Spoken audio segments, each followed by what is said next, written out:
I think it'll take time, because one of the problems over time, what we've noticed is that the room for error is really reducing for ISAF, for the international forces here, and yet we continue to see incidents as such. It's pretty much adding fuel to the fury of some very organized elements out here that are very much looking for incidents as such to then mobilize people, to appeal to their anger, to appeal to a sense of emotional attachment with religion that's pretty deep in this country, and we have to recognize that.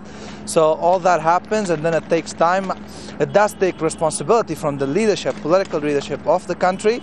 We've had some of it exhibited today. We had the commission that the president had set up coming up and calling for calm on the people, but we also have some very irresponsible actors in the political arena that do actually use this for very minor, very small political ends of their own. What about this call by some of the protesters for there to be seen to be punishment for the people who committed this crime? I think that's been going on for a long time.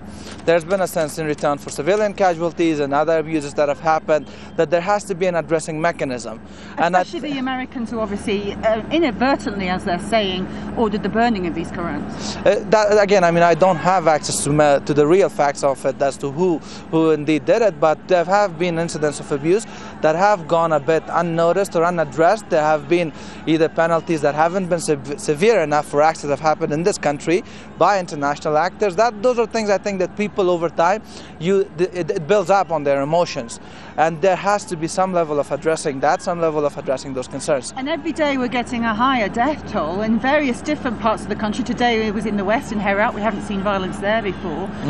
Do you see this escalating now on a daily basis before it starts to dissipate? So that's the tragedy. I think that's the tragedy in this country. Over the past couple of years, we've seen that anytime there is some level of an attack on the sanctity of religion that our people hold dear, then the people actually turn to a bit of an act that's self-flagellating in effect. Yeah, they burn either hospitals or police checkposts, or they attack each other, and all of it. That's the danger. That's the real tragedy for it. Whether it will calm down, again I say, it will depend on real and responsible leadership from our political actors.